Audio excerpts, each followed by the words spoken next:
કૃષ્ણ, કેમ છો બધા? આઈ હોપ તમે બધા મજામાં હશો. આજે તમારી સાથે શેર કરીશ કોકોનટ કૂકીઝની રેસીપી, જે આપણે ઓવનમાં અને કડાઈમાં બંનેમાં બનાવીશું. તો ચાલો રેસીપી સ્ટાર્ટ કરીએ. અહીંયા મેં 1 કપ ઘી લીધેલું છે. ઘી આપણે એકદમ જામેલું પણ નથી લેવાનું અને એકદમ મેલ્ટ પણ નથી લેવાનું.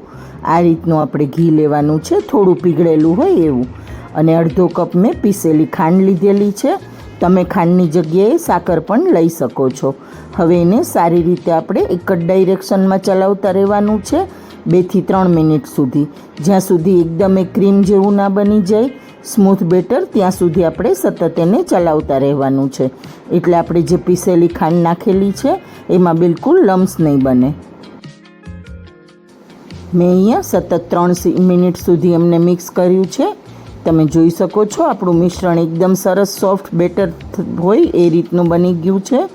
તો હવે આપણું ઘી અને ચીની એકદમ સરસ મિક્સ થઈ ગયા છે. તો હવે આપણે લોટ ચાળી લઈશું.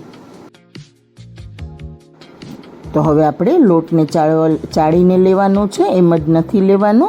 તો મેં અહીંયા 2 કપ મેંદો લીધેલો છે, એને આપણે સરસ રીતે ચાળી લઈશું.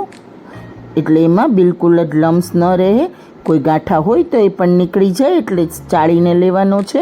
અને આપણે લોટ ચાળીએ એની જ અંદર આપણે 1 ટેબલ સ્પૂન બેકિંગ પાવડર નાખી દઈશું. બેકિંગ પાવડર નાખવાનો છે ફ્રેન્ડ્સ, બેકિંગ સોડા નથી નાખવાના. તો 1 ટેબલ સ્પૂન બેકિંગ પાવડર નાખી દીધો છે.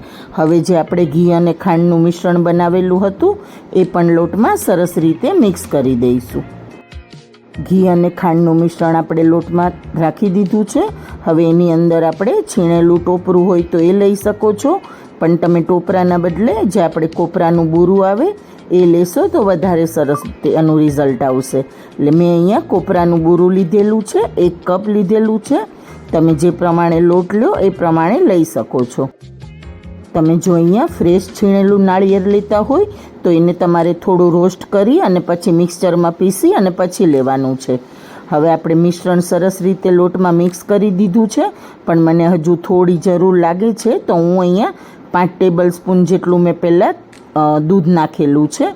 તમારી પાસે ફૂલ ફેટ મિલ્ક હોય તો એ પણ લઈ શકો છો, અને મલાઈ વગરનું દૂધ પણ લઈ શકો છો. તમે જોઈ શકો છો મને અહીંયા 8 ચમચી જેટલું મિલ્કની જરૂર પડેલી છે લોટ બાંધવામાં. હવે આપણો લોટ એકદમ સરસ બંધાઈ ગયો છે. હવે તમે કોઈ મોટી ચમચી કે હોય એનાથી તમે માપ કરી શકો છો, એટલે તમારી બધી કૂકીઝ એક સરખી બને. તો આપણે એક નાનો લુઓ લઈ લીધેલો છે, એમાંથી આપણે કૂકીઝ બનાવી લઈશું. આ રીતે કૂકીઝ વાળી દઈશું. તમે જ્યારે આ લોટ બાંધો ત્યારે ખાસ ધ્યાન રાખવાનું છે ફ્રેન્ડ્સ, કે લોટ એકદમ ઢીલો પણ નથી બાંધવાનો અને એકદમ કઠણ પણ નથી બાંધવાનો. જો વધારે ઢીલો હશે તો તમારી કૂકીઝ બરાબર નહીં વળે, અને જો વધારે કઠણ હશે તો કૂકીઝ ફાટી જશે. એટલા માટે આપણે મીડિયમ લોટ બાંધવાનો છે. હવે મેં અહીંયા એક નાની ડીશમાં કોપરાનું બૂરું રાખેલું છે, એમાં આપણે સારી રીતે એને ડીપ કરી લઈશું. અને જે આપણે ઉપરની એક જ સાઈડ કોપરાનું બૂરું લગાવવાનું છે. અને મેં અહીંયા બટર પેપર લઈ લીધેલું છે. આજે હું તમને ઓવનમાં અને કડાઈ પર બંનેમાં કૂકીઝ બનાવીને બતાવીશ. સોરી, ઓવન નહીં ફ્રેન્ડ્સ, મારી પાસે ઓટીજી છે એટલે હું ઓટીજીમાં બનાવી રહી છું, પણ તમે ઓવનમાં અને કડાઈમાં બંનેમાં બનાવી શકો છો. તો મેં અહીંયા ઓટીજી માટે પ્લેટમાં એક બટર પેપર રાખી અને કૂકીઝ બનાવી લીધા છે, બધા રેડી કરી લીધા છે. હવે આ કૂકીઝ આપણે કડાઈમાં બેક કરીશું.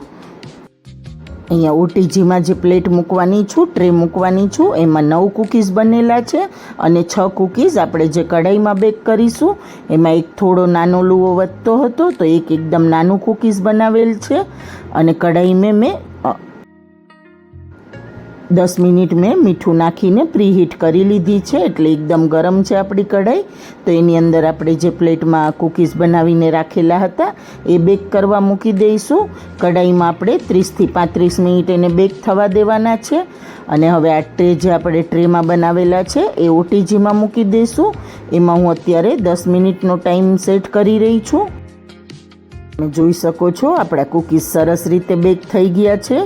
કઢાઈમાં મને 30થી 32 મિનિટ લાગેલી હતી બેક કરવામાં, અને જે ઓટીજીમાં મૂકેલા હતા એમાં મને 20 મિનિટ લાગેલી હતી. પહેલાં મેં 10 મિનિટનું ટાઈમર સેટ કરેલું હતું, પછી ફરીથી મેં 10 મિનિટનું ટાઈમર સેટ કરી અને બેક થવા દીધેલા હતા. તો હવે આપણે એને એકદમ ઠંડા થઈ જાય ત્યાં સુધી ટચ નથી કરવાના, કેમ કે અત્યારે એકદમ સોફ્ટ હોય છે આપણા કૂકીઝ. તો આ રીતે આપણે એને ઠંડા કરવા મૂકી દઈશું.